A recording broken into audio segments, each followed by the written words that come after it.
চরহরিনা পূর্বপাড়া মসজিদুল আকসা জামি মসজিদের উদ্যোগে নবম অধিবেশন বিরাট তাফসিরুল কোরআন মাহফিলের আজকের সুযোগ্য সম্মানিত সভাপতি সাহেব, দিগরে ওলামা একরাম, আমার সামনে বসা কোরআন প্রেমিক, ইসলাম প্রেমিক, ইসলাম দরদি মুসলমান ভাই ও বন্ধুগণ, পর্দার অন্তরালে আমার সম্মানিতা মা ও বোনেরা, আল্লাহ পাক রব্বুল আলমিনের দরবারে আলিশানে শুকর যে আল্লাহ পাক রব্বুল আলমিন আমাদেরকে এই ফিতনা ফাসাদের জামানায় দুনিয়ার সমস্ত গুনাহের কাছ থেকে ফারেক করে আল্লাহ পাক রব্বুল আলমিন আমাদেরকে অত্যন্ত দয়া করে, মায়া করে, ভালোবেসে, মহাব্বত করে আমাদের হায়াতকে দীর্ঘায়িত করে এ সময় পর্যন্ত সুস্থ সবল রেখে যে মহান রব্বুল আলমিন রহমতি বরকতি সামিয়ানার নিচে কোরআন এবং হাদিস থেকে কিছু কথা বলা এবং শোনার জন্য যে আল্লাহ পাক রব্বুল আলমিন আমাকে আপনাদেরকে তৌফিক দান করলেন,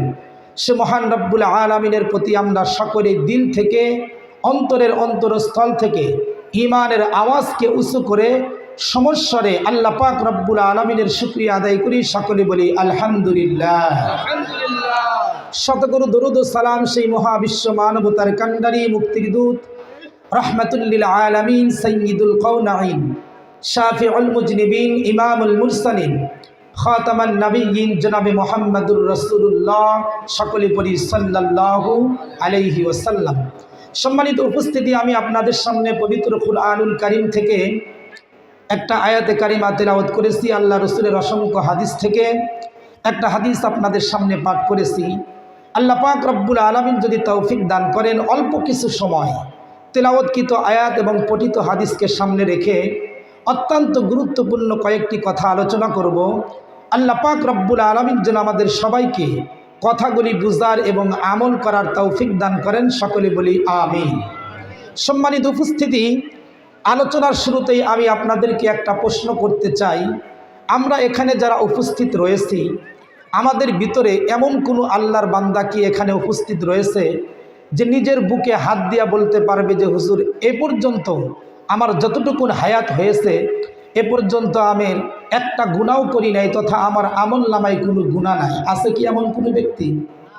এখানে যদি না থাকে তাহলে তো মনে হয় পুরা নার্সি ইউনিয়নের ভিতরে থাকার কথা, নাকি বলেন? না, একজনও নাই। সারিয়াকান্দি থানার ভিতরে নাই। আমার জীবনের গুনাহ নাই এরকম কথা বলার সাহস পৃথিবীর বুকে কারো নাই। কথা বলেন ঠিক কি না? কিন্তু কিছুদিন পূর্বে আমরা সোশ্যাল মিডিয়ায় একটা বক্তব্য দেখলাম। টাঙ্গাইল জেলার সাবেক একজন মন্ত্রী, উনি একজন একটা মাহফিলে বসে উনি বলতেছেন যে হুজুররা যখন দোয়া করে তখন আমি আমিন বলি না। নাউজুবিল্লাহ জোরে বলেন। উনি আবার প্রমাণ পেশ করতেছে যে কেন বলি না জানেন? কারণ আল্লাহ তো শিখাইছে যে যদি কোনো ব্যক্তি গুনাহ করে তাহলে গুনাহ মাফের জন্য আল্লাহর কাছে মাপ চাওয়া। কিন্তু আমার জীবনের কোনো গুনাহ নাই। নাউজুবিল্লাহ জোরে বলেন। অথচ ওর মুখের ভিতরে দাঁড়িয়ে নেই, অথচ কি বলে যে আমার জীবনের কোনো গুনাহ নাই। মনে রাখবেন, এই পৃথিবীর ভিতরে সবচাইতে কপাল পরা ওই ব্যক্তি যে ব্যক্তি গুনাহ করার পরে গুনাহকে গুনাহ মনে করে না। কথা বলেন ঠিক কি? তাহলে আমরা যারা এখানে উপস্থিত রয়েছি, আমাদের কথা বাদ দিলাম, পুরা বাংলাদেশে এমন কোনো আল্লাহর বান্দা পাওয়া যাবে না যে ব্যক্তি এ কথা বলার সাহস পাবে যে হুজুর আমার জীবনের কোনো গুনাহ নাই। কথা বলেন ঠিক কি? কম বেশি গুনাহ সকলেরই আছে, কিন্তু একটি জামাত, একটি গোষ্ঠী, একটা কওম আল্লাহ পাক রব্বুল আলামিন দুনিয়ার থেকে অতিবাহিত হয়ে গেছে, যাদেরকে আল্লাহ তাআলা দুনিয়াতে নবী এবং রাসূল হিসাবে প্রেরণ করেছিলেন, তাদের আমল নামায় কোনো গুনাহ ছিল না। কথা বলেন ঠিক কি? তাহলে গুনাহমুক্ত হলেন নবী এবং রাসূলগণ। নবী এবং রাসূলগণ ছাড়া পৃথিবীর যত মানুষ এসেছিল, আছে, আগামীতে আসবে, প্রত্যেকের আমল নামায় কম বেশি গুনাহ আছেই আছে। কথা বলেন ঠিক কি? সবচাইতে বড় কথা হলো আমরা গুনাহ যে যত বেশি করব, আল্লাহর পক্ষ থেকে এই গুনাহের আযাব তত বেশি আসতে থাকবে। কথা বলেন ঠিক কি? গুনাহটা যদি আপনি ব্যক্তিগতভাবে করেন তাহলে আযাবটা ব্যক্তিগত হয়। গুনাহটা যদি পারিবারিক হয়, আল্লাহর পক্ষ থেকে আযাব আর গজবটা পারিবারিকভাবে আসে। গুনাহটা যদি সামাজিক হয় তাহলে আল্লাহর পক্ষ থেকে আযাবটা সামাজিকভাবেই হয়, আর গুনাহ যদি আন্তর্জাতিকভাবে হয় তাহলে আল্লাহ পাক রব্বুল আলামিনের পক্ষ থেকে করোনা ভাইরাসের মতো আরও অনেক ভাইরাস আল্লাহ তাআলা আন্তর্জাতিকভাবে নাজিল করে দেন। কথা বলেন ঠিক কিনা? এজন্য এই পৃথিবীতে আমরা যারা বসবাস করতেছি আমরা প্রত্যেকেই কোনো না কোনো বিপদের ভিতরে আছি। কথা বলেন ঠিক কিনা? হয়তো কারো ছেলের চাকরি হচ্ছে না, এটা একটা বিপদ। অনেকের মেয়ের বিবাহ হচ্ছে না, অনেকের সন্তান কথা মানে না, মানে কোনো না কোনো দিক থেকে আমি আর আপনি একটা টেনশন এবং একটা বিপদের ভিতরে আছি। কথা বলেন ঠিক কিনা? এটা আল্লাহ পাকের পক্ষ থেকে আপনার আমার জন্য একটা গজব। বলে এটা কেন? এটা গুনাহের কামাই।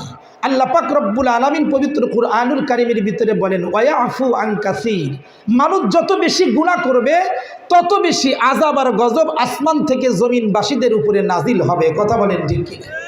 এখন প্রশ্ন করতে পারেন হুজুর, তাহলে এই যে আযাব আর গজব আমাদের কাছে আসতেছে আল্লাহর পক্ষ থেকে, এটার থেকে বাঁচার কি কোনো পদ্ধতি বা পথ আছে? আমি বলবো হ্যাঁ, অবশ্যই আছে। যদি আল্লাহ পাক রব্বুল আলামিনের আযাব আর গজব থেকে আমি আর আপনি বাঁচতে চাই তাহলে আপনাকে আমাকে গুনাহমুক্ত জীবন গড়তে হবে। কথা বলেন ঠিক কিনা? সম্মানিত উপস্থিতি, আসমান থেকে বৃষ্টির মতো তাসবির দানার মতো একের পর এক আপাত বিপদ আসতেইছে। এখন প্রশ্ন করতে পারেন হুজুর তাহলে বাঁচবো কেমনে? এটা বোঝার জন্য আপনাদেরকে কুরআনুল কারীম থেকে একটা ওয়াকিয়া শোনাই। পয়গম্বর হযরতে মূসা আলাইহিস সালাম, তার জামানায় উনি সবচাইতে বড় জ্ঞানী ছিলেন। সুবহানাল্লাহ জোরে বলেন। আল্লাহ পাক রব্বুল আলামিন যখন যেই নবীকে যেখানে প্রেরণ করেছেন সেই যুগে সেই নবীর চাইতে বড় জ্ঞানী পৃথিবীতে কেউ ছিল না। সুবহানাল্লাহ জোরে বলেন। তো মূসা আলাইহিস সালামের যুগে সবচাইতে বড় জ্ঞানী কে হবে? মূসা আলাইহিস সালাম। কিন্তু আমাদের আপনাদের সমাজের ভিতরে দেখবেন কিছু কিছু মানুষ আছে মুনাফিক মার্কা, যে দেখবেন শত্রুর সাথেও মেশে আবার শত্রুর অপরপক্ষের সাথেও মেশে, মানে এক দলের কথা আর এক দলে নিয়ে উল্টাপাল্টা বলে দুই দলের ভিতরে দ্বন্দ্ব লাগায়া মাঝখান থেকে মুস্কি মুস্কি হাসে। আছে না নাই? পয়গম্বর মূসা আলাইহিস সালামের জামানায় এরকম কিছু মুনাফিক মার্কা লোক ছিল যারা পয়গম্বর মূসার দরবারে বসতো। আবার ওই যুগেই একজন বড় জ্ঞানবান ব্যক্তি, তার মাথার ভিতরে অনেক বুদ্ধি ছিল, বুদ্ধিজীবী যাকে বলে, ওর দরবারেও যাতায়াত করত। একদিন হঠাৎ করে এই লোকটা পয়গম্বর মূসা আলাইহিস সালামের দরবার থেকে ওই লোকের দরবারে চলে গেলেন, যার নাম ছিল আরাস্তাতালিস। তার কাছে গিয়া বলতেছে, আপনি কি জানেন এই যুগে সবচাইতে বড় জ্ঞানীকে? আরাস্তাতালিস বলে, আমি তো সবচাইতে বড় জ্ঞানী, আমার চাইতে বড় জ্ঞানী আবার কে আছে? লোকটা বলে, না, আপনার চাইতে বড় জ্ঞানী আরেকজন আছে, তিনি হলেন পয়গম্বর মূসা। আল্লাহু আকবার জোরে বলে। মুসলমান ভাইরা আমার, আরাস্তাতালিস ডাকতে বলেন, আমি স্কুল কলেজ ইউনিভার্সিটি সব জায়গায় লেখাপড়া শেষ করে আসছি, আমার চাইতে বড় জ্ঞানী আবার কে হবে? কিন্তু মুনাফিক মার্কা লোকটা ডাকতে বলে, না না, আমার তো মন বলে এই যুগে সবচাইতে বড় জ্ঞানী হলো পয়গম্বর মূসা। বলে, তুমি কেমনে বুঝলা? বলে, বুঝলাম হলো এই কারণে, যখন যেই মুহূর্তে পয়গম্বর মূসা আলাইহিস সালামকে যে প্রশ্নই করা হোক না কেন সাথে সাথে সেই প্রশ্নের জবাব দিয়ে দেয়। আরাস্তাতালিস বলেন, তাই যদি হয় তাহলে আমি ঘরের ভিতরে বসে বসে এমন কিছু প্রশ্ন তৈরি করব যেই প্রশ্নের জবাব আরাস্তাতালিস, যেই প্রশ্নের জবাব পয়গম্বর মূসা আর দিতে পারবে না। এই জন্য আরাস্তাতালিস তার নিজের ঘরের ভিতরে বসে একের পর এক প্রশ্ন তৈরি করেন, আবার তার জবাব তৈরি করেন। আস্তে আস্তে করে হঠাৎ করে তার মাথার ভিতরে এমন একটা প্রশ্নের উদ্রেক হইল যেই প্রশ্নের জবাব আরাস্তাতালিস নিজেই আর খুঁজে পান না। এমন একটা প্রশ্ন মনের ভিতরে নিয়ে বাহিরে ঘোরাফেরা করে, আর নিজের মনের ভিতরে বড় উৎফুল্ল আর এরকম আত্মমর্যাদা নিয়ে ঘোরাফেরা করতেছেন যে রাস্তার ভিতরে যখনই পয়গম্বর মূসাকে পাবো তখনই এই প্রশ্ন করব, উত্তর দিতে পারবে না, প্রমাণ হয়ে যাবে এই যুগে আমার চাইতে বড় জ্ঞানী কেউ নাই। জোরে বলেন নাউজুবিল্লাহ। আরাস্তাতালিস প্রশ্ন নিয়ে রাস্তায় ঘোরাফেরা করতেছেন। হঠাৎ করে একদিন পয়গম্বর মূসা আলাইহিস সালামের সাথে সাক্ষাৎ। পয়গম্বর মূসাকে ডাক দেয়া বলে আংতা মূসা, তুমি কি মূসা? বলে হ্যাঁ। বলে তোমার সম্পর্কে অনেক খ্যাতি, অনেক প্রশংসা আমি শুনেছি। তোমাকে একটা প্রশ্ন করতে চাই, একটা সওয়াল করতে চাই, কোশ্চেন করতে চাই। পয়গম্বর মূসা বলে কি প্রশ্ন করবা বলো।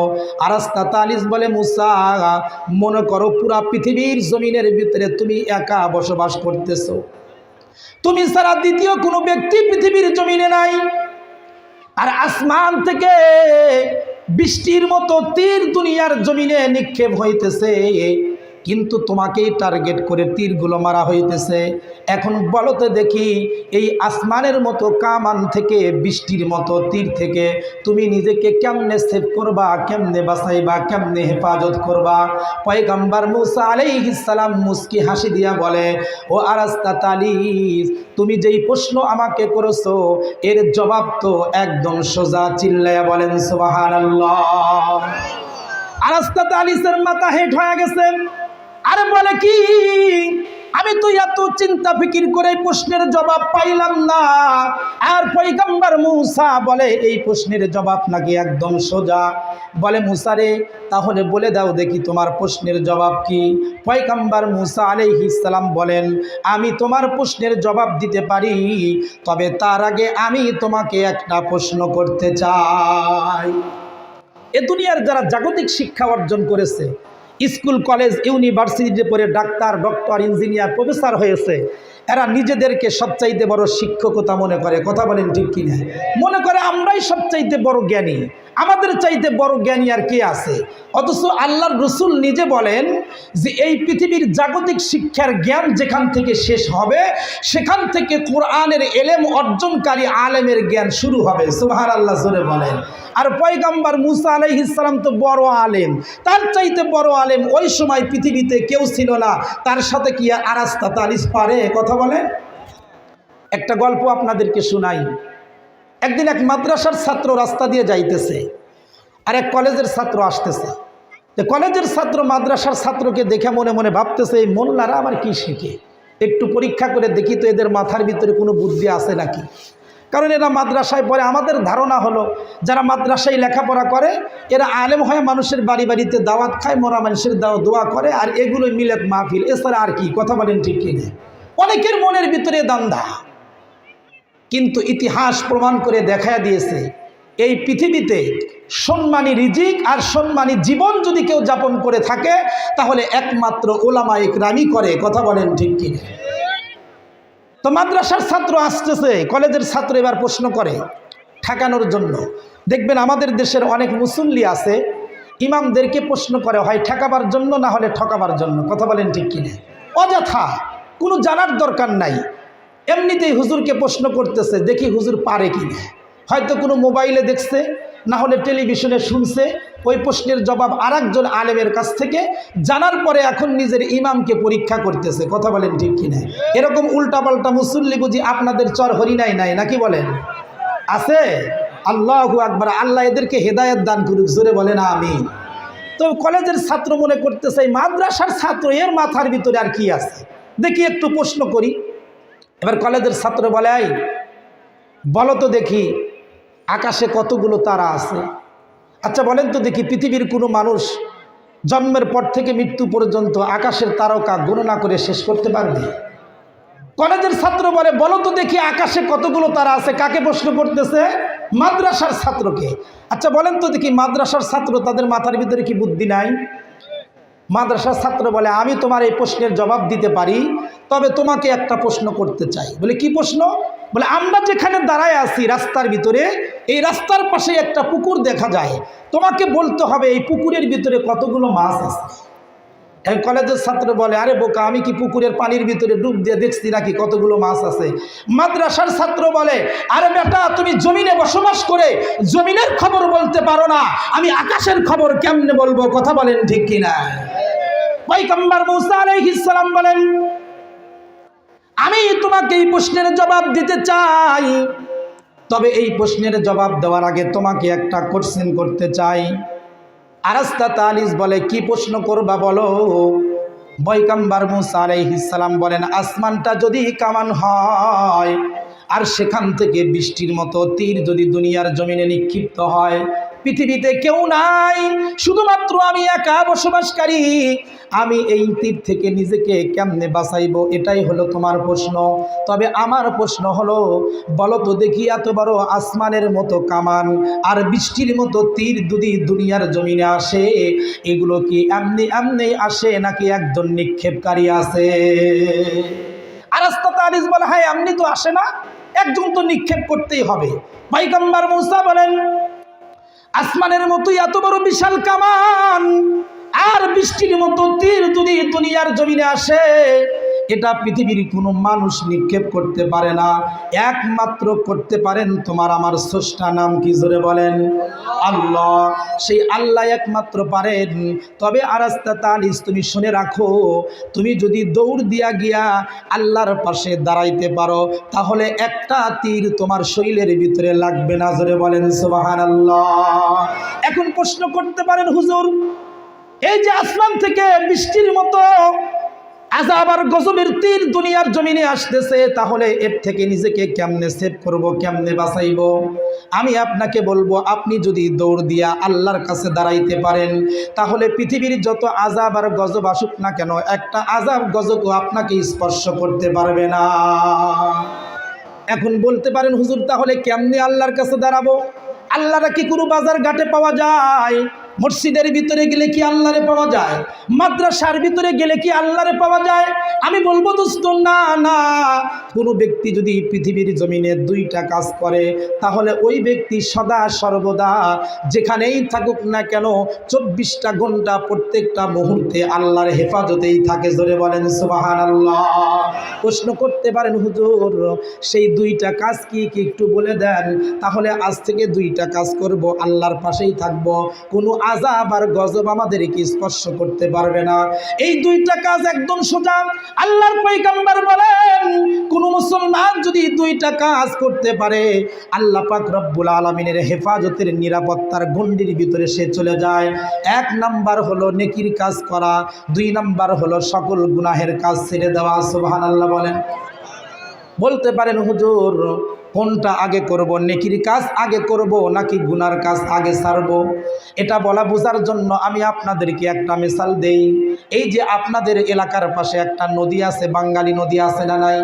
মনে করেন আপনাদের এই চরহরিনার একজন বাবা তার 3টা সন্তানকে সঙ্গে করে নিয়ে নদীতে মাছ মারার জন্য চলে গেল। ছোট্ট একটা বাচ্চা 10 বছরে, তার হাতে একটা খালই অথবা ব্যাগ দিল। সকাল থেকে সন্ধ্যা পর্যন্ত বাপ মিলে 3 জন ছেলে সবাই মিলে মাছ মেরে ছোট্ট একটা খালের ভিতরে অথবা ব্যাগের ভিতরে রেখে দিল। ঘটনাক্রমে খালের নিচে এত বড় একটা ফুটা ছিল। এখন বলেন তো দেখি, সকাল থেকে সন্ধ্যা পর্যন্ত মাছ মেরে যেই খালের ভিতরে রাখছে, সন্ধ্যার পরে কি ওই খালের ভিতরে মাছ পাওয়া যাবে? কেন পাওয়া যাবে না? কারণ খালের ভিতরে ফুটা, ফুটা আগে বন্ধ করতে হবে, তারপরে অর্জিত মাছগুলো তার ভিতরে রাখতে হবে। কথা বলেন ঠিক কিনা? মুসলমান ভাইরা আমার কথাগুলি খুব ভালো করে বুঝবেন। আল্লাহর পয়গম্বর বলেন, আখলিস দীনাকা ইয়াকফিকাল আমালুল কলিল। আল্লাহর পয়গম্বর বলেন, অল্প আমলই তোমার জন্য নাজাতের যথেষ্ট হবে। তবে শর্ত হলো ইখলাস, সবে শর্ত হলো গুনাহ থেকে বেঁচে থাকা। আমি আর আপনি যদি গুনাহ থেকে বাঁচতে পারি, গুনাহ ছেড়ে দেওয়ার পরে যদি নেক আমল অল্প হয়, আল্লাহর পয়গম্বর বলেন অল্প নেক আমলই তোমাকে নাজাতের জন্য যথেষ্ট বানায়া দিবে। সুবহানাল্লাহ। এজন্য মুসলমান সর্বপ্রথম গুনাহের কাজ ছাড়তে হবে। এজন্য পয়গম্বর নূহ আলাইহিস সালামের জামানার একটা ওয়াকিয়া, পয়গম্বর নূহ আলাইহিস সালাম নবী হওয়ার পরে 950 বছর মানুষকে দ্বীনের দাওয়াত দিয়েছেন। কয়শো বছর বলেন? 950 বছরে মাত্র 40 জন উম্মত হয়েছে। কয়জন উম্মত বলেন? 950 বছরে। তার মানে গুণন আর যোগ বিয়োগ করলে দেখা যায় 23 বছর 75 দিনে একজন করে ব্যক্তি মুসলমান হয়েছে। কিন্তু বড় আফসোস আর পরিতাপের বিষয়, আপনাদের সমাজের যেই মসজিদগুলো আছে, এই মসজিদের ইমামগুলো ইমামতি করে, এক একজনের ইমামতির বয়স 5 বছর, কারো 10 বছর, কারো 15 বছর। কোনো উল্টাপাল্টা মুসল্লি আছে, ইমাম সাহেবকে এই কথা ডাক দেয়, বলে হুজুর কিসের ইমামতি করেন? আপনি আসার আগেও যেই কয়েকজন মুসল্লি, এখন আপনি ইমামতি করছেন 10 বছর হয়ে গেল, এখন ওই কয়েকজন মুসল্লি বাড়াইতে পারেন না কেন? বলে কি বলে না? আচ্ছা বলেন তো দেখি, হেদায়েতের মালিক ইমাম না আল্লাহ? কোনো ইমাম কোনো মানুষকে জোর করে নামাজি বানাইতে পারবে? পয়গম্বর নূহ আলাইহিস সালাম 950 বছর দিনের দাওয়াত দিয়েছেন, উম্মত হয়েছে মাত্র 40 জন। তিনি ছিলেন পয়গম্বর, আর আপনার মসজিদের ইমাম হলেন সাধারণ মুসলমান, তিনি কোনো পয়গম্বর না। তিনি দাওয়াত দিয়েছেন 950 বছর, আর আপনার মসজিদের ইমামতি করে 5 বছর 10 বছর। তাহলে ওই তুলনায় যতটুকু মুসল্লি আপনার মসজিদে আছে, এটা ইমামের কারণেই আছে। কথা বলেন ঠিক কিনা? পর্দার অন্তরালের মা বোনেরা, আপনাদেরকে অনুরোধ করে বলবো, আপনারা একটু সামনের দিকে আগায় বসে একটু জিকির করি, লা ইলাহা ইল্লাল্লাহ। আরো জোরে, লা ইলাহা ইল্লাল্লাহ। মা বোনেরা একটু সামনের দিকে আগায় বসেন। অনেক মা বোনেরা শোনার জন্য আসবে, আলহামদুলিল্লাহ। আপনাদেরও কিছু বয়ান করবো ইনশাআল্লাহ শেষের দিকে, আল্লাহ তাআলা যদি তৌফিক দান করেন। অনুরোধ করবো আপনারা সামনের দিকে একটু আগায় বসেন, অন্য মা বোনদেরকে বসার জন্য সুযোগ করে দেন। লা ইলাহা ইল্লাল্লাহ, লা ইলাহা ইল্লাল্লাহ, লা ইলাহা ইল্লাল্লাহু মুহাম্মাদুর রাসূলুল্লাহ সাল্লাল্লাহু আলাইহি ওয়াসাল্লাম। পয়গম্বর নূহ আলাইহিস সালাম 950 বছর দিনের দাওয়াত দিয়েছেন। উম্মতকে বলে, উম্মত রে বলো লা ইলাহা ইল্লাল্লাহ। 950 বছরে 40 জন উম্মত হয়েছেন, কালেমা পড়ে মুসলমান হয়েছেন। পয়গম্বর নূহ আলাইহিস সালাম বুঝতে পারছেন আর কোনো মানুষ কালেমা পড়বে না। এবার আল্লাহকে ডাক দোয়া করে, রব্বুল আলামিন, এই পৃথিবীতে যারা বসবাস করতেছে আর কেউ কালেমা কি পড়বে? আল্লাহ পাক রব্বুল আলামিন জানায় দিলেন, নূহরে, এই 40 জন ছাড়া পৃথিবীতে যারা আছে আর কেউ কালেমা পড়বে না। আল্লাহ তাহলে এদেরকে ধ্বংস করে দাও। আল্লাহ পাক রব্বুল আলামিন হুকুম করলেন, নূহ তুমি কিস্তি বানাইতে থাকো, অমুক দিন থেকে বৃষ্টি শুরু হবে, মহাপ্লাবন শুরু হবে। পয়গম্বর নূহ আলাইহিস সালাম শেষবারের মতো মানুষকে কালেমার দাওয়াত দেওয়ার জন্য বের হয়ে গেলেন। যাইতে যাইতে একটি পাহাড়ি এলাকার ভিতরে ছোট্ট একটা ঝুপড়ি ঘর, যেই ঘরের ভিতরে অনেক বয়স্কা একটা মহিলা বসবাস করে। বয়সের বারে মাজাটা হেলে গেছে। এমন একজন মহিলাকে ডাক দেয়া বলে, মা গো, তুমি যদি কালেমা পড়ো লা ইলাহা ইল্লাল্লাহ, তাহলে তুমি মুসলমান হয়ে যাইবা, তোমার পিছনের সব গুনাহ আল্লাহ মাফ করে দিবে। সুবহানাল্লাহ জোরে বলেন। আর তোমার জন্য একটা সুসংবাদ হলো, অমুক দিন থেকে মহাপ্লাবন শুরু হবে, পৃথিবীর সমস্ত কাফের বদ্দিনরা মারা যাবে, তো ওই সময় তোমাকে আমি আমার কিস্তির উপরে উঠাইব। মহিলা বলে, ঠিক আছে, পড়ে নিলাম লা ইলাহা ইল্লাল্লাহ। এবার কালেমা পড়ছে, মুসলমান হয়ে গেছে, পিছনের সব গুনাহ মাফ হয়ে গেছে। সুবহানাল্লাহ জোরে বলেন। এবার মহাপ্লাবন শুরু হয়ে গেছে। 40 দিন পর্যন্ত মহাপ্লাবন, পৃথিবীর কাফেররা সব কিছু মারা গেছে, প্রাণী সহ মারা গেছে। পাহাড়ের উপর দিয়া পানি উঠে গেছে। এমনকি পয়গম্বর নূহ আলাইহিস সালামের সন্তান কেনানও মারা গেছে। এমতো অবস্থায় আল্লাহ পাক রব্বুল আলামিন 40 দিন পর মহাপ্লাবন বন্ধ করে দিলেন। পানি আস্তে আস্তে কমতে লাগলো, জমিন পানিগুলোকে ক্লোজ করে ফেললো, বৃষ্টি বর্ষণ বন্ধ হয়ে গেল। পয়গম্বর নূহ আলাইহিস সালামের কিস্তি ভাসতে ভাসতে একটা পাহাড়ের নিকটে গিয়া থামলো। আল্লাহ পাক রব্বুল আলামিন বলেন, ওয়াস্তাওয়াত আলাল জুদি পাহাড়ের নিকটে গিয়া থামলো। পয়গম্বর নূহ আলাইহিস সালাম কিস্তির থেকে নামলেন, এক পা দু পা করে সামনের দিকে অগ্রসর হন। এমতো অবস্থায় তিনি পাহাড়ের উপর থেকে পাহাড়ের নিচে একটা ঝুপড়ি ঘর দেখলেন, আর ঘরের ভিতরে একটা বৃদ্ধা মহিলাকে দেখলেন। দেখার পরে পয়গম্বর নূহ আলাইহিস সালাম আস্তে আস্তে সামনে আগায়া গেলেন। ঝুপড়ির কাছে গিয়া দেখলেন একটা বৃদ্ধা মহিলা। ডাক দেয়া বলে, মা গো, তুমি কে? বৃদ্ধা মহিলা ডাক দেয়া পরিচয় দিল, আর ডাক দেয়া বলে, তুমি কি পয়গম্বর নূহ? বলে, হ্যাঁ। বলে, তুমি তো আমারে কালেমা পড়ে মুসলমান বানাইছো, আর আমারে বলছো মহাপ্লাবন শুরু হবে। ও পয়গম্বর নূহ, তুমি কি সেই মহাপ্লাবনের খবর দেওয়ার জন্য আসছো নাকি? কবে থেকে শুরু হবে? আল্লাহু আকবার জোরে বলেন। পয়গম্বর নূহ আলাইহিস সালাম সিজদায় পড়ে গেলেন।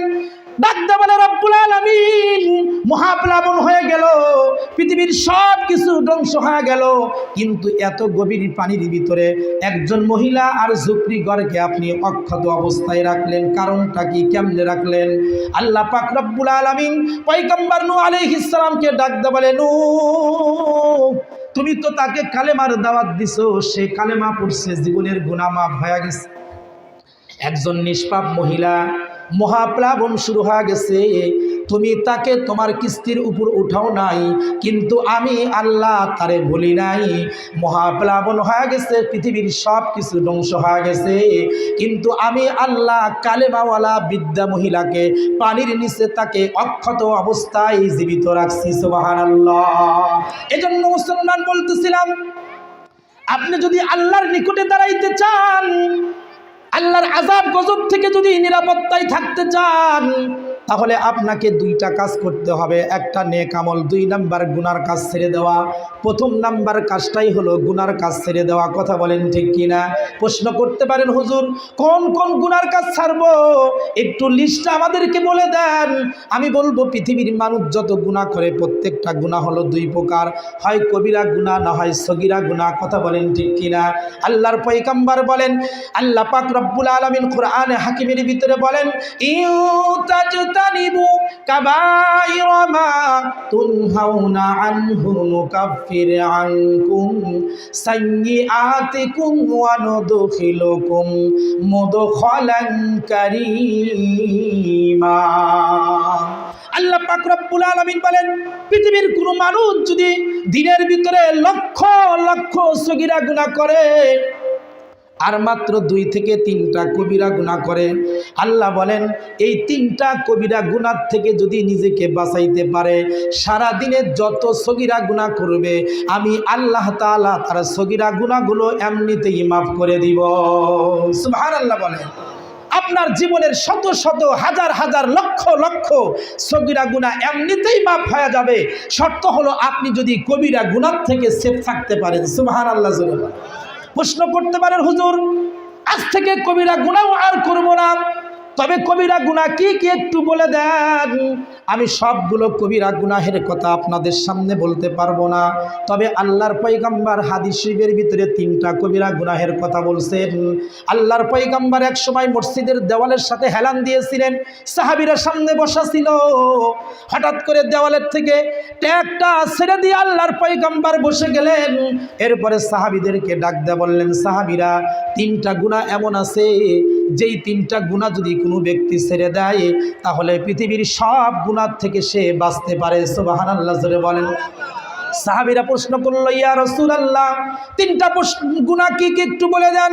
আল্লাহর পয়গম্বর বলেন, আল ইশরাকু বিল্লাহ ওয়া উকুকুল ওয়ালিদাইন ওয়া শাহাদাতুজ যুর।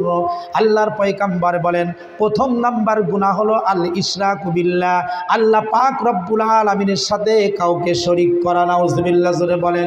এজন্য আল্লাহ তাআলা পবিত্র কুরআনুল কারীমের ভিতরে বলেন, ইন্নাশ শিরকা লা যুলমুন আযীম।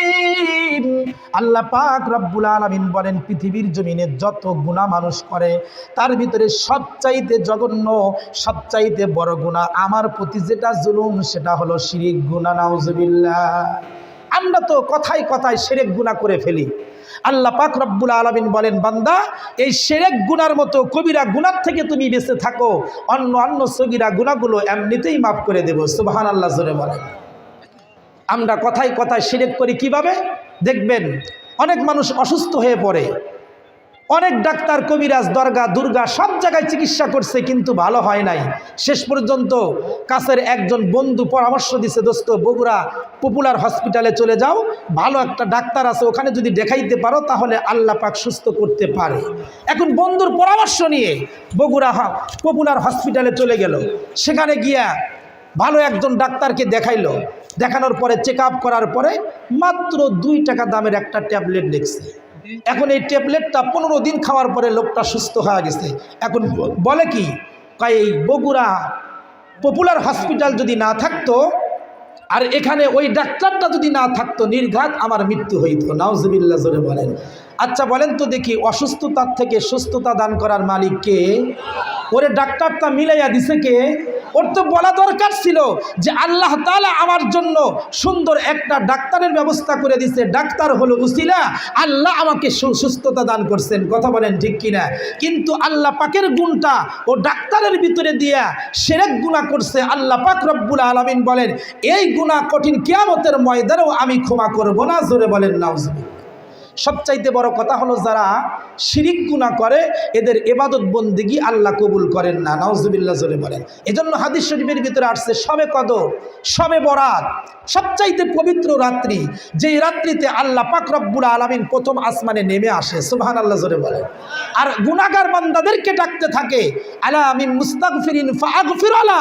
আসো কেউ এমন ব্যক্তি গুনাহ করতে করতে তোমার আমলনামাটা জর্জরিত হয়ে গেছে, আমার কাছে ক্ষমা চাও, আমি তোমাকে ক্ষমা করব। সুবহানাল্লাহ জোরে বলেন। আল্লাহর পয়গম্বর বলেন যারা শিরিক গুনাহ করে তাদেরকে আল্লাহ পাক এই পবিত্র রাতগুলোতেও ক্ষমা করে না। নাউজুবিল্লাহ। এরপরে দেখবেন আপনার অনেক টাকা পয়সা, বগুড়া শহরে একদম সবচাইতে দামি জায়গা যেটা, সেখানে আপনি 5 তলা একটা বিল্ডিং বানাইলেন। এবার বিল্ডিং বানানোর পরে একটা ভূমিকম্প শুরু হয়ে গেল। এই ভূমিকম্পের কারণে আশেপাশের সব বিল্ডিংগুলো তছনছ হয়ে গেছে, কিন্তু আপনারটা অক্ষত অবস্থায় রয়েছে। আপনি ঘুম থেকে ওঠার পরে দেখলেন আশেপাশের সব শেষ, কিন্তু আপনারটা কিছু হয় নাই। এখন বলেন তো দেখি আপনাকে হেফাজত করছে কে? কিন্তু লোকটা কি বলে, ভাই আমার ঘরের প্ল্যানদাতা যেই ইঞ্জিনিয়ার ছিল, ইঞ্জিনিয়ারটা খুবই দক্ষ, মিস্ত্রিগুলো একদম পাকাপুক্ত, যার কারণে আমার ঘরটা এত সুন্দর করে বানাইছে যে ভূমিকম্পও আমার ঘরকে ক্ষতি করতে পারে নাই। নাউজুবিল্লাহ জোরে বলেন। আসলে কি ইঞ্জিনিয়ারের কারণে বেঁচে গেছে, মিস্ত্রির কারণে বাঁচছে, নাকি আল্লাহ বাঁচাইছে? কোনো ব্যক্তি যদি এরকম কথা বলে তাহলে আল্লাহর সাথে শিরকি করা হয়। আল্লাহ পাক রব্বুল আলামিন বলেন এই গুনাহ আমি কখনো মাফ করব না। নাউজুবিল্লাহ জোরে বলেন। মুসলমান ভাইরা আমার, আল্লাহর পয়গম্বর সাল্লাল্লাহু আলাইহি ওয়াসাল্লাম সাহাবীদেরকে একটা হাদিস বারবার শুনাইছেন। আল্লাহর পয়গম্বর সাহাবীদেরকে বলেন বনি ইসরাইলের যুগে একজন জালেম বাদশা ছিল। যেই জালেম বাদশার কাজ ছিল ওই দেশের প্রত্যেকটা 3 মাথা আর 4 মাথার মোড়ে একটা একটা করে মূর্তি বানায়া রাখতো। কথা বলেন ঠিক কিনা? যেমন আমাদের দেশেও এক সময় সব জায়গায় মূর্তি ছিল, কিন্তু 2024 সালের 5ই আগস্টে বাংলাদেশকে আল্লাহ পাক রব্বুল আলামিন মূর্তি মুক্ত করছে। সুবহানাল্লাহ জোরে বলে। এরকম একজন জালেম বাদশা ছিল যে প্রত্যেকটা 3 মাথা 4 মাথার মোড়ে এক একটা করে মূর্তি বানায় রাখতো, আর মূর্তির 2 পাশে 2টা জল্লাদ দাঁড় করায় রাখতো।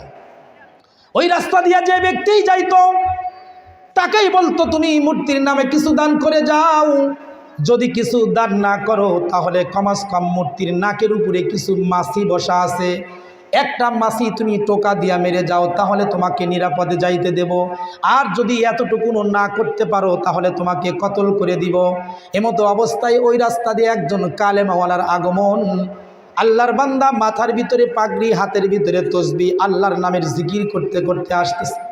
জল্লাদ 2টা ডাক দা বলে থেমে যাও, এই রাস্তা দিয়ে যদি নিরাপদে যাইতে চাও তাহলে এই যে মূর্তি দেখতেছো মূর্তির নামে কিছু দান করে যাও। নাউজুবিল্লাহ জোরে বলেন।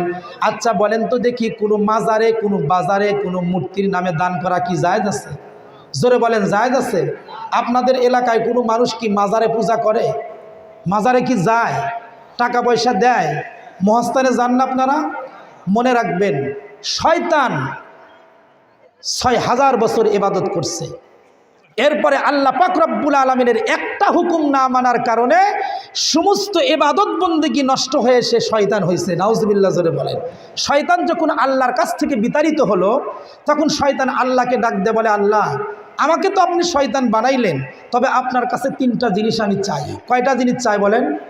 তার ভিতরে একটার কথা আমি আপনাদেরকে বলবো। শয়তান বলে আমার কিছু সন্তানের দরকার, কারণ আমি একা তো দুনিয়ার মানুষকে ধোঁকা দিতে পারবো না, আমার কিছু দলবল থাকা দরকার। কথা বলেন ঠিক কি না? শয়তান বলে আমার বাচ্চার দরকার, আমি যেন প্রত্যেকটা মুহূর্তে বাচ্চা পয়দা করতে পারি। আল্লাহ পাক রব্বুল আলামিন বলে ঠিক আছে যা তোরে আমি দিয়ে দিলাম। আচ্ছা বলেন তো দেখি শয়তান হওয়ার পরেও বাচ্চা চাইছে কার কাছে? আল্লাহর কাছে। আর আমাদের পৃথিবীর কিছু মানুষ আছে এমন বোকার বোকা যে নিজের জন্য সন্তান চায় মরা বাবার কাছে। কথা বলেন ঠিক কি না? এ তো শয়তানের চাইতেও খারাপ, কথা বলেন ঠিক কিনা? কারণ শয়তান বাচ্চা চাইছে আল্লাহর কাছে, আর তুমি শয়তানের চাইতেও ডবল খারাপ, কারণ তুমি আল্লাহর কাছে বাচ্চা না চাইয়া তুমি যাও মহাস্থানে গিয়ে, কথা বলেন ঠিক কিনা? মনে রাখবেন, যারা মাজার পূজারী, মাজারে গিয়া দান করে, মাজারে গিয়া খিচুড়ি দেয়, ছাগল জব করে খাওয়ায়, এদের যেই গুনাহটা হলো কুফরি গুনাহ, আল্লাহ তাআলা এই গুনাহ কখনো মাফ করবেন না তওবা না করলে, কথা বলেন ঠিক কিনা? আল্লাহর বান্দা কালেমাওয়ালা ডাক দিয়ে বলেন, আমি তো মূর্তির নামে দান করতে পারি না, আমার কাছে দান করার মতো কোনো টাকা পয়সা নাই। জল্লাদ ডাক দিয়ে বলে, যদি কোনো কিছু দান করতে নাই পারো, তাহলে এই যে মূর্তির নাকের উপরে কিছু মাছি বসা আছে, একটা মাছি তুমি টোকা দিয়া মেরে যাও, তাহলে তোমাকে নিরাপদে ছেড়ে দিব, আর যদি না মারো কতল করে দেব। আল্লাহর বান্দা কালেমাওয়ালা চিন্তা করলেন, একটা মাছি মারলে আর কি হবে, টোকা দিয়া মাছিটা মারলেন, নিরাপদে চলে গেলেন। পরের দিন আর একজন কালেমাওয়ালার আগমন, তার সাথে একই কাহিনী ঘটে গেল। আল্লাহর বান্দা কালেমাওয়ালা ডাকতে বলে, আমার জীবন যাইতে পারে, কিন্তু আমি মাছি মেরে শিরক গুনাহ করতে পারবো না। আল্লাহর পয়গম্বর বলেন, জল্লাদটা কালেমাওয়ালাকে হত্যা করে ফেললো, কতল করে দিল। আল্লাহর নবী বলেন, যেই ব্যক্তি আগের দিন মাছি মাইরা নিরাপদে চলে গেল, ও আসলে নিরাপদে যায় নাই, ও জাহান্নামে গিয়া নিবেদিত হইল। নাউজুবিল্লাহ জোরে বলেন। আর যেই ব্যক্তি নিজের জীবনকে বিসর্জন দিয়ে দিল, নিজের জানটাকে কুরবান করে দিল, রক্তের বন্যায় ভাসলো, আল্লাহর পয়গম্বর বলেন, ও রক্তের নৌকায় চড়ে ভাসতে ভাসতে জান্নাতের ভিতরে চলে গেল। সুবহানাল্লাহ। এজন্য আমি আপনাদেরকে বলবো, দোস্ত, মাছির মতো এতটুকুন শিরক গুনাহ জীবনে কখনো করব না। সকলে রাজি আছি তো ইনশাআল্লাহ? এটা হলো 1 নাম্বার গুনাহ। আল্লাহ রসুল বলে, 3টা কবিরা গুনাহ আছে বড় বড়, যেগুলোর থেকে বাঁচলে অন্য গুনাহ থেকে বাঁচা সহজ হয়। তার ভিতরে 1 নাম্বার হলো আল ইশরাকু বিল্লাহ, শিরক গুনাহ থেকে বেঁচে থাকা। 2 নাম্বার ওয়া উকুকুল ওয়ালিদাইন। আল্লাহর পয়গম্বর বলেন, 2 নাম্বার গুনাহ হলো, কোন সন্তান যদি মা বাবার সাথে বেয়াদবি করে, তাহলে তার জিন্দেগির নেক আমল নষ্ট হয়ে যায়। নাউজুবিল্লাহ।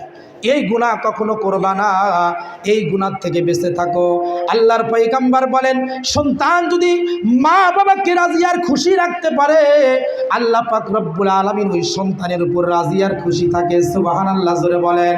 আর যদি কোনো সন্তান মা বাবারে কষ্ট দেয়, আল্লাহ বলে, মা বাবার দিলের ভিতরে আঘাত লাগার আগে আমি আল্লাহ কষ্ট পাই, তোর জিন্দেগির নেক আমল বরবাদ হয়ে যায়। নাউজুবিল্লাহ। মা বাবা বড় কষ্ট করে সন্তানকে লালন পালন করেন, মা বাবার ভিতরে কত মায়া, কত দয়া। আল্লাহর পয়গম্বর সাল্লাল্লাহু আলাইহি ওয়াসাল্লামের স্ত্রী উম্মাহাতুল মুমিনিন হযরতে আয়েশা সিদ্দিকা রাদিয়াল্লাহু তাআলা আনহা একদিন রাসূলকে ডাক দিয়ে বলে, নবীজি, সারাদিন রোজা ছিলাম, ইফতারের পূর্ব মুহূর্তে 3টা খেজুর নিয়ে ইফতার করার জন্য বসছি। এমন সময় একজন মহিলা ভিক্ষুক আমার ঘরের দরজায় দাঁড়ায় গেল।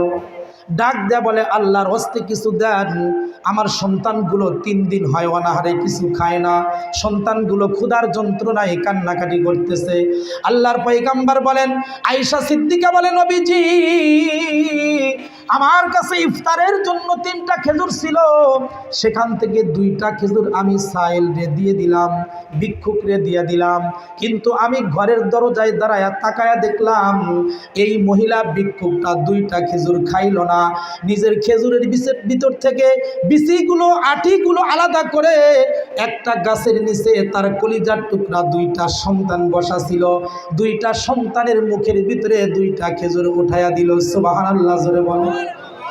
আয়েশা সিদ্দিকা বলে, ইয়া রাসূলুল্লাহ, আমার কাছে যেই খেজুরটা অবশিষ্ট ছিল এটাও আমি মহিলাকে দিয়ে দিলাম। আল্লাহর বান্দি খেজুরটা খাইল না, এই খেজুরটাও মাঝখান দিয়া 50-50 ভাগ করে ফেললো। অর্ধেক খেজুর এক সন্তান রে খাওয়াইয়া দেয়, আর অর্ধেক খেজুর আর এক সন্তান রে খাওয়াইয়া দেয়। সন্তানগুলো খেজুর খায় আর ডাক দেয়, বলে, মা গো, তুমি খাইবা না? তোমার কি ক্ষুধা লাগে নাই? মা বলে, বাবা, তোরা খা, তোদের পেট ভরা থাকলে আমার কলিজা শান্ত থাকে। সুবহানাল্লাহ। ও মুসলমান, ও যুবক ভাইরা, যেই মা নিজে না খায়া তোমারে খাওয়ায়া দেয়। যেই মা নিজে কষ্ট করে সন্তানরে লালন পালন করে, সেই মারে তুমি কেমনে কষ্ট দাও, সেই বাবারে তুমি কেমনে কষ্ট দাও। আল্লাহর পয়গম্বর বলেন ওয়াউকুকুল ওয়ালিদাইন, কোন সন্তান যদি মা বাবারে কষ্ট দেয় জান্নাত হারাম হয়ে যায়। এজন্য আল্লাহ তাআলা কোরআন হাকিমের ভিতরে যেখানে আল্লাহর হকের কথা বলছেন, সেখানেই মা বাবার হকের কথা বলছেন। আল্লাহর হক নষ্ট করলে আযাবটা কি হবে এটা যেখানে আলোচনা করছেন, মা বাবার সাথে বেয়াদবি করলে, তাদের হক নষ্ট করলে কি শাস্তি হবে এটাও তার পাশে আলোচনা করছেন। তার মানে আল্লাহর পরে নবী, নবীর পরে হলেন মা বাবা। কথা বলেন ঠিক কিনা?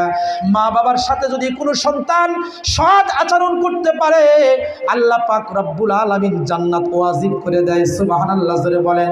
আপনারা ওয়াকিয়া শুনছেন, বাইজিদ বুস্তামি রহমাতুল্লাহি আলাইহি নিজের মার সাথে সৎ আচরণ করার কারণে মার দোয়ায় আল্লাহ তাআলা যুগের শ্রেষ্ঠ ওলি বানায়া দিছে। বাইজিদ বুস্তামি রহমাতুল্লাহি আলাইহি যখন ছোট্ট বাচ্চা ছিলেন, মা ঘুমায় আছে, ঘুমের ভিতরে বাইজিদকে ডাক দেয়া বলে, বাবা আমার একটু পানি পিপাসা লাগছে, আমাকে এক পেয়ালা পানি দাও। বাইজিদ বুস্তামি পানি আনার জন্য অনেক দূরে চলে গেলেন। পানি এনে দেখেন ঘরের ভিতরে মা ঘুমায়া গেছে, কিন্তু মারে ডাক দেয় নাই। কেন? ঘুম থেকে জাগাইলে মার কষ্ট হবে। কিন্তু বাইজিদ বুস্তামি ঘুমায়া যায় নাই, নিজের হাতের ভিতরে পেয়ালা ভর্তি পানি নিয়া মার শিওরে দাঁড়ায় রইছেন। ফজরের আজান যখন হয়ে গেছে, বাইজিদ বুস্তামির মা জাগ্রত হয়ে দেখে বাইজিদ পানি নিয়ে দাঁড়ায় আছে। জিজ্ঞাসা করে, বাবা তুমি ঘুমাও নাই? বলে, না আমি ঘুমাই নাই। এই জন্য কারণ তুমি ঘুম থেকে জাগ্রত হয়ে আবার যদি পানি চাও, আমি যদি দিতে না পারি তোমার কষ্ট হবে, এজন্য আমি ঘুমাই নাই, সারা রাত্রি দাঁড়ায় ছিলাম। বাইজিদ বুস্তামির মা দুইটা হাত আসমানের দিকে বাড়ায়া বলে, আল্লাহ আমার যেই সন্তান আমার জন্য এত কষ্ট করলো, সেই সন্তানকে তুমি যুগের শ্রেষ্ঠ ওলি বানায়া দিও। সুবহানাল্লাহ। মার দোয়া নিয়ে সবচাইতে বড় ওলি হইছেন। এজন্য যুবক ভাইরা, মার দোয়া নাও, বাবার দোয়া নাও।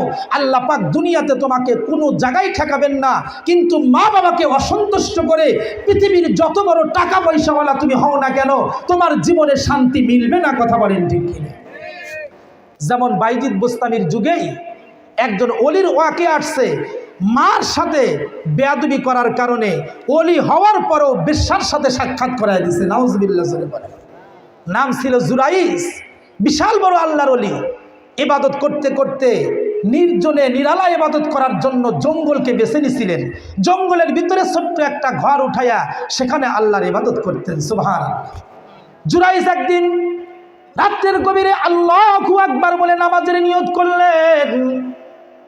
এমন সময় মা জঙ্গলের ভিতরে গিয়া ঘরের দরজায় আওয়াজ করল, আর ডাক দে বলে, জুরাইস রে, তোমার মা আসছে তোমার সাথে একটু কথা বলার জন্য, আমার সাথে কথা বলো। মাসআলা হলো, কোনো সন্তান যদি নফল নামাজের নিয়ত করে আর এমতো অবস্থায় যদি মা অথবা বাবা তাকে ডাক দেয়, তাহলে নফল নামাজ ছেড়ে দিয়ে মা বাবার ডাকে সাড়া দিতে হবে। সুবহানাল্লাহ। এই নামাজের চাইতে মা বাবার মর্যাদা বেশি। সুবহানাল্লাহ বলে। নফল নামাজ ছেড়ে দিয়ে মা বাবার ডাকে সাড়া দিতে হবে যদি ডাক দেয়। জুরাইস নামাজ পড়তেছেন, নামাজের ভিতরে কথা বলতেছেন কার সাথে বলেন? আলহামদুলিল্লাহি রাব্বিল আলামিন আর রহমানির রহিম মালিকি ইয়াউমিদ্দিন। নামাজের ভিতরে কোরআন তেলাওয়াত করতে বড় মজা লাগে। জুরাইস নামাজ পড়তেছেন, আল্লাহর সাথে কথা বলতেছেন, পিছন দিক থেকে মা ডাকতেছে। জুরাইস নামাজের ভিতরে চিন্তা করে, আল্লাহর সাথে কথা বলবো নাকি মার সাথে কথা বলবো। চিন্তা করতে করতে মা বিরক্ত হয়ে চলে গেছেন। দ্বিতীয় দিন আবার আসছে, আবার চলে গেছে। তৃতীয় দিন আবার আসছেন, জুরাইসকে ডাকছেন, কিন্তু জুরাইস বলে, আল্লাহর সাথে কথা বলবো নাকি মার সাথে কথা বলবো। মা বিরক্ত হয়ে চলে গেছেন। তৃতীয় দিনে চলে যাওয়ার আগে জুরাইসকে বলে গেছেন, জুরাইস রে, তোর মা তোর সাথে কথা বলার জন্য আসলো, তুই কথা বললি না। বদদুয়া করে গেলাম, মৃত্যুর আগে যেন তোর সাথে বেশ্যার সাক্ষাৎ হয়ে যায়। নাউজুবিল্লাহ। এবার জুরাইস জঙ্গলে ইবাদত করতেছে। ওই জঙ্গলেই একজন মহিলা ছাগল রাখেন, আর জঙ্গলের ভিতরে একজন ব্যক্তি কাঠুরিয়া কাঠ কাটেন। সুযোগ পেয়ে এই কাঠুরিয়া ওই ছাগলের রাখাল মহিলার সাথে জেনা করে ফেললো। নাউজুবিল্লাহ বলে। জেনা করার পরে মহিলার পেটে হারামজাদা বাচ্চা আসছে। এবার পেটটা যখন একটু উঁচু উঁচু হয়েছে, এলাকার মানুষ ডাকতে বলে, এই নাপাক মহিলা, বিবাহ হয় নাই, তোমার পেটে বাচ্চা আসলো থেকে? মহিলা বলে, ওই যে জঙ্গলে জুরাইজ নামে একজন আল্লাহর ওলি ইবাদত করে, সে আমার সাথে জেনা করছে। নাউজুবিল্লাহ জোরে বলে। আসলে কি জুরাইজ জেনা করছে না কাঠুরিয়া করছে? এলাকার মানুষের কাছে যখন এই খবর চলে গেল, এবার বাদশার কান পর্যন্ত খবর চলে গেল। বাদশা শেষ পর্যন্ত পুলিশ পাঠাইয়া দিয়া জুরাইজের ঘরকে আগুন দিয়া পুড়াইয়া দিলেন, আর জুরাইজকে গ্রেফতার করে বাদশার দরবারে নিয়ে গেলেন। বাদশাকে এবং জেনাকারী মহিলাকে কাঠগড়ায় দাঁড় করায় দিলেন। জুরাইজ রহমতুল্লাহি আলাইকে ডাক দেয়া বলে, তুমি এই মহিলার সাথে কি জেনা করছো? জুরাইজ বলে, না না, আমি জেনা করি নাই। কিন্তু মহিলা বলে, উনি আমার সাথে জেনা করছে। এবার জুরাইজকে ডাক দেয়া বলে, বাদশা তোমার সাক্ষী কে? বলে, আমার কোনো সাক্ষী নাই, তবে এই মহিলার পেটে যেই বাচ্চা আছে, বাচ্চাটা যখন ভূমিষ্ঠ হবে, জন্মগ্রহণ করার পরে বাচ্চাটাকে আমার কাছে নিয়ে আসবেন, আমি তার মাথার উপরে হাত দেব, আল্লাহর ওয়াস্তে বাচ্চা সাক্ষী দিয়ে বলবে ওর বাবাকে। সুবহানাল্লাহ জোরে বলে। আস্তে আস্তে করে দিন শেষ হয়ে যায়, বাচ্চা ভূমিষ্ঠ হয়ে গেল। এবার বাচ্চাকে কাঠগড়ায় মা সহ উপস্থিত করা হলো। জুরাইজ রহমতুল্লাহি আলাই সন্তানের মাথায় হাত দিয়া বললেন, তুমি আল্লাহর ওয়াস্তে বলো তোমার বাবাকে। সন্তান তখন ছোট্ট বাচ্চা, তেনার ভিতরে দুধ পানকারী বাচ্চাকে কথা বলাইতে পারেন কে? আল্লাহ। আল্লাহর হুকুমে সে কথা বলে, চিৎকার দিয়ে বলে, আমার বাবা জুরাইজ নয়, জঙ্গলের ভিতরে অমুক কাঠুরিয়া। জোরে বলেন সুবহানাল্লাহ। জুরাইজ খালাস পেয়ে গেল। বাদশার পক্ষ থেকে যেই ঘরকে পুড়াইয়া দেওয়া হয়েছিল, সেই ঘরকে নতুন করে আবার নির্মাণ করে দেওয়া হলো। কিন্তু এই যে মাঝখান থেকে বেশ্যার সাথে সাক্ষাৎ হলো, কিসের কারণে? মার বদদোয়ার কারণে। বুঝতে পারছেন কথা? এই জন্য যুবক ভাই, মার সাথে বেয়াদবি করবা না, বাবার সাথে বেয়াদবি করবা না। যদি এই আচরণ করো, মার বদদোয়া মুখ দিয়া বলতে হবে না। যদি মনে মনে একটু কষ্ট পায়, যদি কোনো কিছু বলে ফেলে, আল্লাহ ডাইরেক্ট কবুল করে নিবে। কথা বলেন ঠিক কিনা? সম্মানিত উপস্থিতি, একটু জিকির করি, লা ইলাহা ইল্লাল্লাহ, লা ইলাহা ইল্লাল্লাহ। মা বোনদেরকে বলবো, মা বোনেরা আপনাদের সামনে অনেক জায়গা পড়ে রয়েছে, পিছনে মা বোনদের কষ্ট হইতেছে, তারা জায়গা পাইতেছে না। মেহেরবানি করে আপনারা একটু সামনের দিকে আগায় আসেন, জিকিরে জিকির একটু তালে তালে সামনে আগায় আসেন। লা ইলাহা ইল্লাল্লাহ, জোরে লা ইলাহা ইল্লাল্লাহ, লা ইলাহা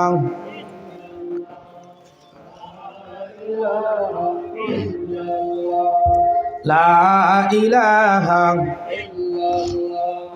লা ইলাহা ইল্লাল্লাহ, লা ইলাহা ইল্লাল্লাহু মুহাম্মাদুর রাসূলুল্লাহ। সকলে বলি সাল্লাল্লাহু আলাইহি ওয়াসাল্লাম।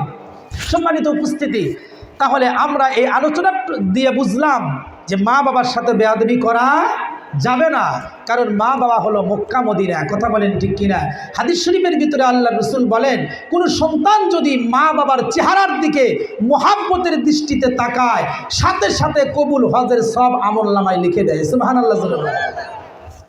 এজন্য যাদের ঘরে মা বাবা আছে, তাদের ঘরে মক্কা মদিনা আছে। কথা বলেন ঠিক কিনা? আপনি 10 লক্ষ টাকা খরচ করে মক্কা মদিনায় গিয়ে হজ করলেন, আপনার হজটা কবুল হবে কি হবে না গ্যারান্টি নাই। কথা বলেন ঠিক কিনা? কিন্তু মা বাবার চেহারার দিকে রহমতের দৃষ্টিতে, দয়ার দৃষ্টিতে তাকাবেন, সাথে সাথে কবুল হজের সওয়াব। সুবহানাল্লাহ। এজন্য মা বোনদেরকে বলবো, মা, আপনি যদি আপনার সন্তানের কাছ থেকে ভালো ব্যবহার চান, তাহলে আপনাকেও আল্লাহর ওলি হতে হবে। কথা বলেন ঠিক কিনা? আপনি যদি স্টার জলসার জি বাংলা মার্কা হন, আর আপনি যদি বাইজিদ বোস্তামির আব্দুল কাদের জিলানির মতো সন্তান হন, তাহলে ডাব গাছে গাব ধরা যেরকম অসম্ভব, আপনার গর্ভ থেকে সন্তান ওলি হওয়া ওরকম অসম্ভব। কথা বলেন ঠিক কিনা? এজন্য আপনাদেরকে বলবো, স্টার জলসা, জি বাংলা টেলিভিশন ছেড়ে দেন, স্ক্রিন টাচ মোবাইল ছেড়ে দেন। ইনশাল্লাহ আশা করা যায় আপনার গর্ভের থেকে আব্দুল কাদের জিলানী এ যুগেও জন্ম হতে পারে। কথা বলেন ঠিক কিনা? কিন্তু বড় আফসোস আর পরিতাপের বিষয়, আমাদের মা বোনদের অবস্থা হলো এরকম, পেটে যখন বাচ্চা আসছে, ঘরের ভিতরে বসে থাকতে ভালো লাগে না। ও চিন্তা করে যে আর কিছুদিন পর পেটটা ভারী হয়ে যাবে, ঘুরতে পারবো না, যাই এলাকার ভিতরে একটু পাক দিয়ে আসে, সারা গ্রাম ঘুরে বেড়ায়। কথা বলেন ঠিক কিনা? অথচ এই সময় আপনার পর্দা সবচাইতে বেশি জরুরি, কারণ আপনার পেটে যে বাচ্চা আছে এটা যেন সমাজের কেউ না জানে। কথা বলেন ঠিক কিনা? এজন্য যেই মা নিজের গর্ভে সন্তান ধারণ করে এলাকা ঘুরে বেড়ায়, ওর পেট থেকে যেই সন্তান হয় ও পুরা থানা ঘুরে বেড়ায়। কথা বলেন ঠিক কিনা? এজন্য মা, তুমি যদি সোজা হয়ে যাও তোমার সন্তান সোজা হবে, আর তুমি যদি বাঁকা হও তোমার সন্তান কঠিন কালেও সোজা হবে না, সে ডিপজল আর এরকমভাবে দিলদার মার্কা হবে। কথা বলেন ঠিক কিনা? মুসলমান ভাইরা আমার কথাগুলি খুব ভালো করে বুঝবেন। আল্লাহর পয়গম্বর বলেন ওয়া উকুকুল ওয়ালিদাইন, 2 নাম্বার গুনাহ হলো মা বাবার সাথে কখনো খারাপ আচরণ করবা না, সবসময় ভালো ব্যবহার করবা। 3 নাম্বার গুনাহ হলো শাহাদাতুজ জুর, মিথ্যা কথা বলবা না। সবচাইতে বড় দুঃখের বিষয় হলো বর্তমান সমাজের ভিতরে মানুষ মিথ্যা কথাকে গুনাহ মনে করে না। কথা বলেন ঠিক কিনা? হাসি তামাশা করে এক বন্ধু আর এক বন্ধুর সাথে মজাক করে মিথ্যা কথা বলে। কথা বলেন ঠিক কিনা? অথচ আল্লাহ রসুলের যুগে একজন মহিলা হাতের ভিতরে একটা খেজুর নিয়ে একটা বাচ্চাকে ডাকতেছেন আদর করার জন্য, এই বাচ্চা এদিকে আসো, আমার হাতের ভিতরে খেজুর তোমাকে দিব। এই কথাটা আল্লাহ রসুল শুনে ফেললেন এবং দেখে ফেললেন। সাথে সাথে আল্লাহ রসুল মহিলাকে ডাকলেন, ডাক দিয়ে বললেন তোমার হাতের ভিতরে কি সত্যি খেজুর আছে? মহিলা তখন মুষ্টি খুলে দিয়ে বললেন দেখেন আমার হাতের ভিতরে খেজুর। আল্লাহ রসুল বললেন ফাবিহা, এটা তো ঠিক আছে, কিন্তু হাতের ভিতরে খেজুর না নিয়ে বাচ্চাকে আদর করার জন্য যদি তুমি মিথ্যা কথা বলতা, এটার কারণেও 7000 বছর জাহান্নামের আগুনে পুড়তে হইতো। নাউজুবিল্লাহ জোরে বলে। আজকে আমরা হাসি করে মজাক করে বন্ধু বান্ধবের সাথে 2-3 জন এক জায়গায় বসলে মিথ্যা গল্পের সরাসরি। কথা বলেন ঠিক? এই যে মিথ্যা কথাটা আপনি বললেন, এটার কারণেও আপনাকে 7000 বছর জাহান্নামে পুড়তে হবে, মনে রাখবেন। এজন্য মিথ্যা কথাকে পরিত্যাগ করেন, এটাকে ছেড়ে দেন, সত্য কথা বলার অভ্যস্ত হন, আল্লাহ তাআলা জিন্দেগির ভিতরে বরকত দিবে। কথা বলেন ঠিক কিনা? মা বোনরাও মিথ্যা কথা বলে, সন্তান ঘুমাইতে চায় না, দুধ খাওয়ায় আর বলে ওই যে সাপ আসলো, ওই যে শিয়াল আসলো, বাঘ আসলো, বলে কি বলে না? মা বোনেরা বাচ্চাকে দুধ পান করা অবস্থায় এই যে মিথ্যা কথা আপনি বললেন, এটার কারণেও কবিরা গুনাহ হলো, 7000 বছর জাহান্নামে আপনাকে পুড়তে হবে। আর দুধ পান করা অবস্থায় যে সন্তানের কাছে মিথ্যা কথার আওয়াজ দিলেন, এই সন্তান কোনোদিন সত্যবাদী হওয়ার আশা করা যায় না। এজন্য মা বোনরা সত্য কথা বলবেন। আর বিশেষ করে আর একটা কথা হলো, কখনো কোনো মানুষের গাছ থেকে না বলে কোনো লতা পাতা ছিঁড়বেন না। কথা বলেন ঠিক কিনা? আমরা মগামার্কা কিছু স্বামী আছি, দেখবেন স্ত্রী অপরের গাছ থেকে না বলে কিছু লাউয়ের পাতা নিয়ে এসে ভর্তা করছে। এখন স্বামী বাজার থেকে আসছে, এবার লাউ পাতা, ধনিয়া পাতা, বা একজন মানুষ জমিনের ভিতরে কিছু পেঁয়াজ রসুন আবাদ করছে, এবার ওই যে কচুর বই কচু আছে না, ডাল খাওয়ার জন্য আরেকজনের ক্ষেত থেকে কিছু তুলে নিয়ে আসছে, না বলে নাই। এখন স্বামী এসে ডাল খাইয়া খুব প্রশংসা, হাই রে আমার স্ত্রীর হাতের রান্না রে। কিন্তু ও যে এটা কেনে নাই বাজার থেকে, না কেনা অবস্থায় ওই বাড়িতে এই খাবার কোত্থেকে আসলো এ খবর নেয় না। কথা বলেন ঠিক কি না? মনে রাখবেন, যেই স্বামী স্ত্রীর স্বামীকে না বলে অথবা কোনো মানুষের কাছ থেকে না বলে কোনো লতা পাতা নিয়ে এসে ভর্তা করে দিল, ভাজি করে দিল, এটা আপনি স্বামী খুব মজা করে খাইলেন, মনে রাখবেন এটাই আপনাকে জাহান্নামে নিয়ে যাবে। কথা বলেন ঠিক কি না? মা বোনেরা এ কাজ কখনো করবেন না। কাউকে না বলে কখনো কোনো মানুষের গাছ থেকে লতা পাতা ছিঁড়বেন না। কিতাবের ভিতরে ওয়াকে আসছে, একজন আল্লাহর ওলির স্ত্রী একটা ঘরের ভিতরে বসবাস করত, আর এক বাড়ির একটা আপেল গাছ অথবা পেয়ারা গাছ, একটা ডাল তার বাড়ির ভিতরে আসছে। এবার স্ত্রী পেটে বাচ্চা, পেয়ারা দেখে খুব খাইতে মনে চাইছে, গাছ থেকে একটা পেয়ারা ছিঁড়ছেন অথবা আপেল ছিঁড়ছেন, সেলার পরে এটা খাইছেন।